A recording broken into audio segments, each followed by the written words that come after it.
Kwari is a small seasonal river in central India that rises in the Vindhyas and flows north to meet the Yamuna near Agra. Along its banks in Shirpur district are several Adivasi hamlets where farmers grow sesame, millets, mustard and wheat. Some of these villages were resettled along the Kwari in 2001 because of a lion conservation project. They lost their traditional forest homelands and faced a severe loss of livelihood. 6 of these villages face eviction yet again because the government plans to build a small irrigation dam on the Kwari. In total, it will submerge 11 villages. तो हमारे जो क्षेत्र के विधायक साहब हैं माननीय रामनिवास जी रावत, तो उन्होंने वो सांसद में ये क्वेश्चन उठाया था कि चंडीगढ़ बांध बनना चाहिए, और क्योंकि उससे क्या है कि आगे जो हमारे नीचे जो गांव पड़ेंगे उसमें उनको बहुत फ़ायदा होगा अगर ये बांध बनेगा तो ये उन्होंने मांग रखी थी वहाँ पे। In early 2011, 2-3 surveyors visited village Agra and Chetikhida, and when people asked them what is the purpose of this socio-economic household survey, that's when they were told that there is a dam project which is proposed on River Kwari. So this was the first time when they got to know about the project. The proposed dam is supposed to come up around the bend in the river that you see behind me.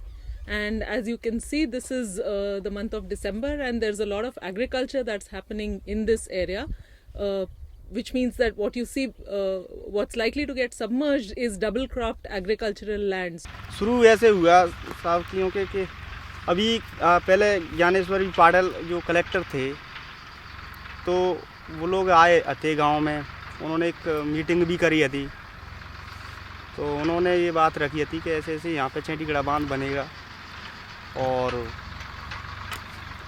इसके लिए आप सहमत हैं कि नहीं है, उठने के लिए तैयार हो कि नहीं है। जैता जो नरुआ नदी को ताते सिंचाई मिंचाई कर लेते हैं, कुआ मुँगा आते हैं बिनते सिंचाई मिंचाई कर लेते हैं, और बिता में हम कहाँ पतरा पुर वो कराएं, कैसे मट्टी कुटेगी में, और कैसे जो कोई और जो उठाएंगे करेंगे तो मैंने कोई ऐसी मैया ज़मीन ऐसी तो कोई दे ना सका, तो ऐसे दंगे जैसे पतरा मतरा तो कई जुताएंगे कई में कचू बीज बुडारेंगे, ऐसी ही मिलेगी मैंने को कितना बता रहे साहब। जैसे अब समस्या चल रही है, जैसे उठवे करवेगी, जैसे कोई भी आदमी हमारे पास आएगा तो उससे हम अपना मांग करेंगे कि साहब देखो जैसे हमारी व्यवस्थाएं, जैसे हमें कचू चीज़ के ले जाए परेशान ना लें हर टाइम पे, तो जैसे ही हमें कहीं भी ले जाए, कहाँ जहाँ तुम पटकना चाहते हो वहाँ ऐसी सुविधा होनी चाहिए हमारे लिए। जो आज हमारे यहाँ स्कूल है, हैंडपम्प है, पानी जो थोड़ी बहुत नदी है उससे हम सिंचाई कर लेते हैं, इससे अपना फसल कर लेते हैं, जिससे हमारा गुजारा हो जाता है। ऐसी जगह पे अगर भी जहाँ कहीं हमारे लिए ज़मीन दें तो और अच्छा होगा।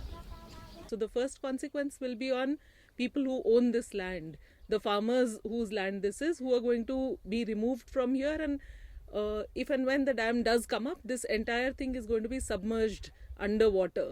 The people living in the villages around in the submergence area also go to the forest up on the hills that you see behind me and collect a lot of forest produce like gums and resins and so on, and when they move from here to a new location, they're going to lose access to the forest produce that they collect so far. A third consequence is going to be that since this entire area will become submergence zone, access to villages on this side is going to get cut off or is going to happen through a much longer route. So normal trading activities of people in this area are going to be impacted. So different people, depending on whether they are wage laborers, farmers, forest produce collectors, traders, etc., are going to face different kinds of consequences of the dam.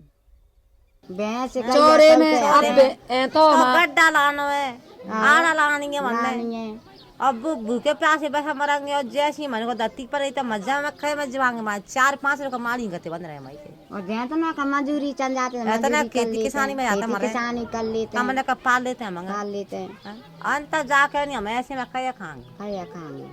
न बता रहे हैं तैया माता का जैसे ही दुखी है रहे न जानो तो और मजे सुन तो सुन के हमारे वो मुट्ठी में जी ले रहे हैं कि भगवान कैसे अब बेरान के करे हम। अब जितना नदी पास में आते हाँ। कोई का मोटर आते कोई का टेल्लू आते तैया, बाग आज जाके आए तो आज बटाई मेले रही आप है हाँ ऐसे पसरे आते ते फसल ले जाते अंत जिता को दे वो को नहीं दे अंत काय को दांगे और पानी नहीं होगा तो कहे दंग है दंग कहे और दंग। जेता नदी पास अजय में तो आते मैं वो है तो अपनो लगा लो नदी बह रही साधन है। ले तू ले ले भैया हम कर रहे हैं जाते दूसरों कर ले ऐसे आते बरसात ना बैठे सूखी डरी है पानी पीवे तो ही बेटे को ना जो तो मन कर लो खा भी ला कईते को तो हैगो तो खावे ला का तो पर व्यवस्थापन बिता में जाएंगे तो हम खा करेंगे और जंगल होगा तो हम सब कर खाएंगे और पानी होगा तो हम कर खाएंगे फिर नहीं माए जे ना थके फिर तो हम सब कर खाएंगे पर पानी नहीं होगा जंगल नहीं होगा तो क्या करे कहे करके खाएंगे फिर तो और जी मक्खन है तो खाना कैसे कैसे बनवा जी तो कैसा मन खाना जूते बन जाओगे जाओ में नहीं हैं कोई 4 साल 5 साल 10 साल रह कर तब बनाएंगे जी मस्त खाना बन हाँ हाँ आला गरी तो आला गई थी बन जाएंगे जी ऐसे ही झोपड़ी ना बन पा रही मन पर तुम्हारे से उठा देंगे मन खा कर खाएंगे मन तक So land acquisition, which is governed as of date by the 2013 Land Acquisition Resettlement and Rehabilitation Law of, it's a much stronger law today than what used to exist for the entire period of India's independence till now. So this law provides for a number of safeguards for displaced people to protect for their loss of livelihoods. It has provisions for getting informed consent of the people, getting people's participation. Projects have to be vetted by experts to make sure that they're meeting public purpose requirements. And there is a lot of, therefore, compared to the previous law that existed in India, there are lots of provisions that in theory make for more informed pro-people decision making. However, it doesn't really work out like that in practice.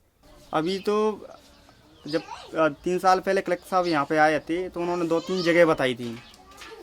एक तो इसमें docker का और एक पिपरवास, ऐसे 2-3 जगह बताई थी। और उन्होंने एक कमेटी बनाई थी 4-5 लोगों की या 7-8 लोगों की कमेटी बनाई थी। तो कमेटी में ये उन्होंने कही थी कि आप ऐसा करो, 2-3 जगह हमारी ज़मीन डली है उसमें आप दे के आओ, अगर वो ज़मीन तुम्हें पसंद आए तो तैसी हमें बताना। तो वे लोग खुद ज़मीन दिखाने के लिए ले गए थे, या हमारे गांव के लोग भी गए थे देखने के लिए ज़मीन। तो देख के आए तो वहाँ पे ज़मीन कुछ लोगों ने कई जब देख भी गए थे तो इन्होंने चर्चा करी थी कि ये ज़मीन कौन से विभाग की है, राजस्व विभाग की है कि वैसे तहसील की है। तो वहाँ में कुछ विवादित भी बता रहे थे ज़मीन। जो ज़मीन वो देख के आए थे उसमें विवाद है। विवाद मतलब एक कोई रावत है तो उस ज़मीन को रावत जोत रहा है और वहाँ पे हमें पटक रहे हैं वो लोग। तो वो क्यों उस ज़मीन को वहाँ पे जोतने देगा? एक तो ये बनाया है मतलब एक गिलाई की जो है गिलाई माता के है, और कुछ बताया कि सुनवाई की बेड़े में दे रहे हैं। तो वो विवादित है, वहाँ में मतलब रावतों का कब्जा है। अब वहाँ में आदिवासी पहुँच जाएंगे बेड़े में भी एक ही पद देंगे तो बिल्कुल क्या कर देंगे, कुछ खाने पीने नहीं देंगे, सब वहीं भगा देंगे, दबंगे। और रावणवास रावत है वहाँ पर मतलब सुनवाई की बेड़े में आदिवासी क्या कर सकते हैं, क्या खा सकते हैं, क्या पी सकते हैं। So they mobilized, like upper caste people were mobilizing Adivasis to, form groups and communicate this to officials like collectors and tehsildars, just to, get more information about the project and who all will get this place and what sort of compensation and benefits they will get out of it. तो जीव को आदिवासी बेचारे जानते तो नहीं, जितना को कह देता है उसी तरह से मतलब बह जाते हैं। तो उनको जी बताया कि भाई हम अब तक जितने रहते हैं हम लोग संगठन में रहेंगे, एक ही बात करेगा, जो बात होगी तब एक ही आवाज़ निकलेगी सबकी। तो फिर बात में बिल्कुल सहमत हैं कि भाई अपन मतलब तुम कहेंगे भैया काम तैयार है, हम मतलब एक एक करके फूटे के नहीं जाएंगे। So the meeting was held here only at Ranasingh Baba Temple, and this was the location for the first, public action in this regard.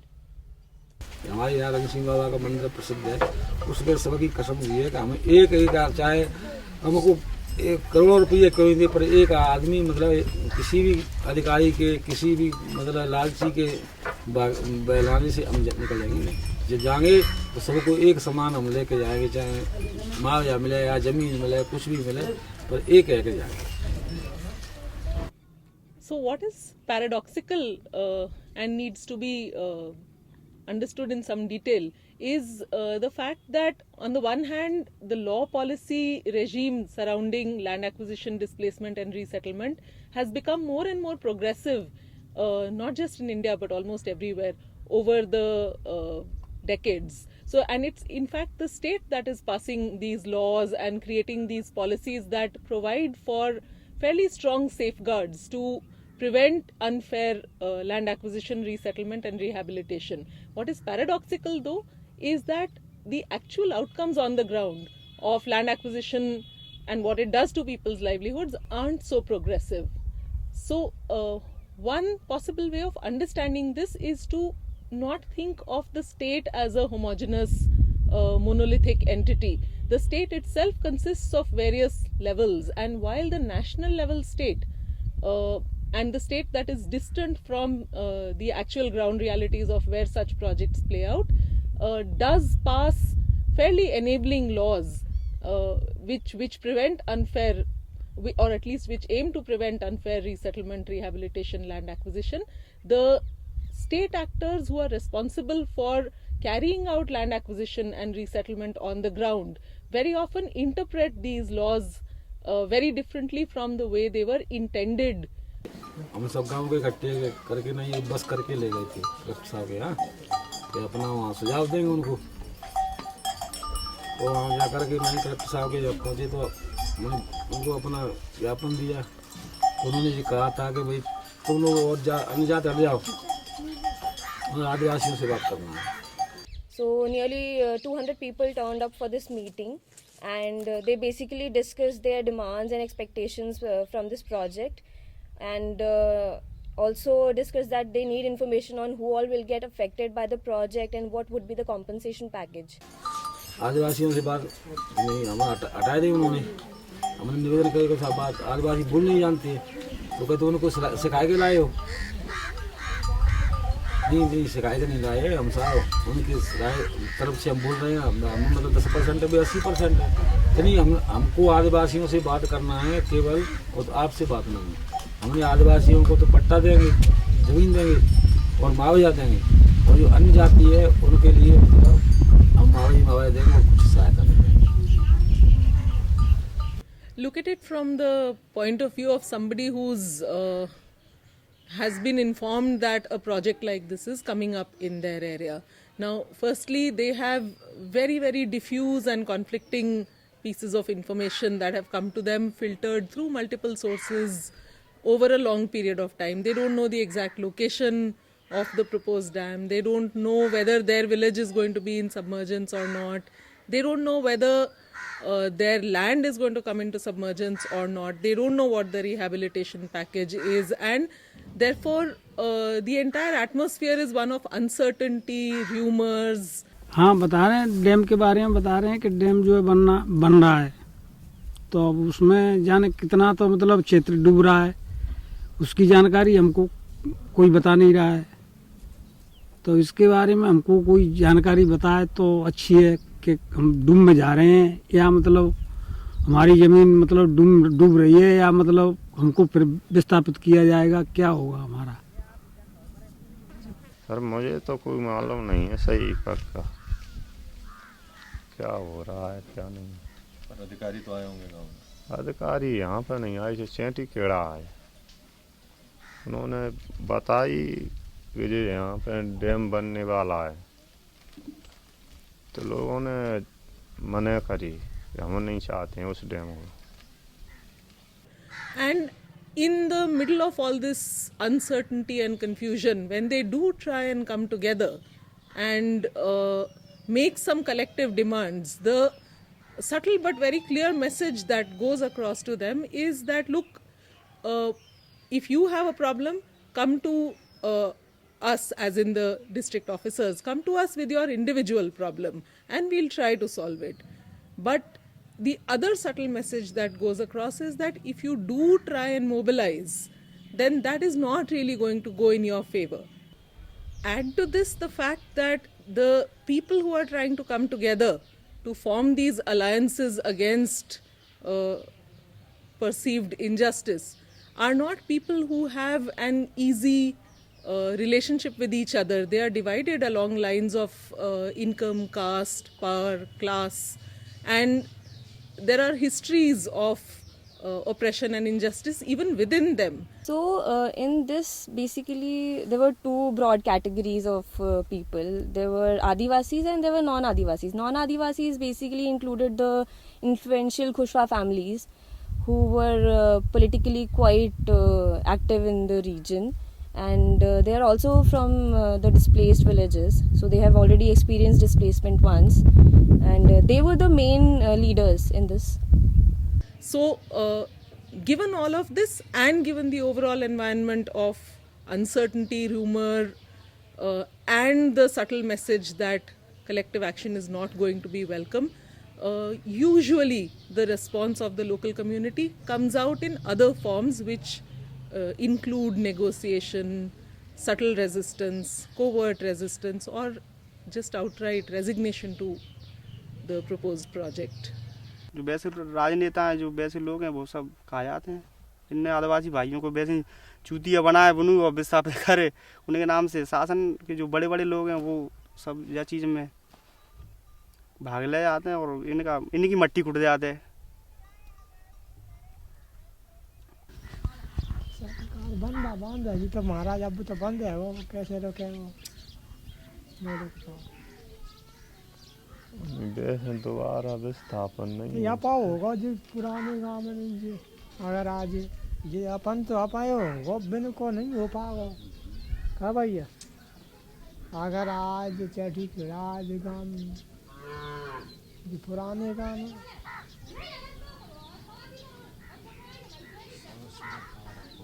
और तो सारा कार्य करे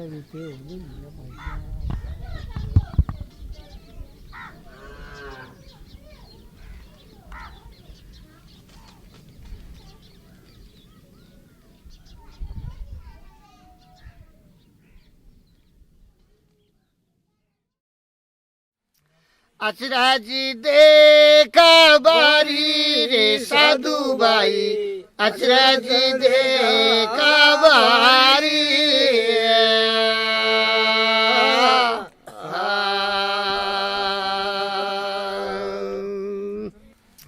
अचरज देखा बारी रे साधु भाई, अचरज देखा बारी,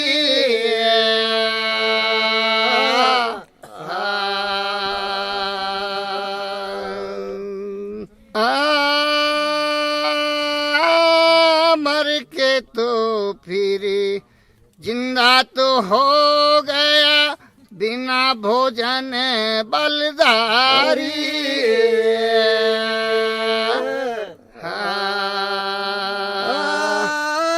मर के भी फिर जिंदा रे हो गया, बिना भोजन बलदारी।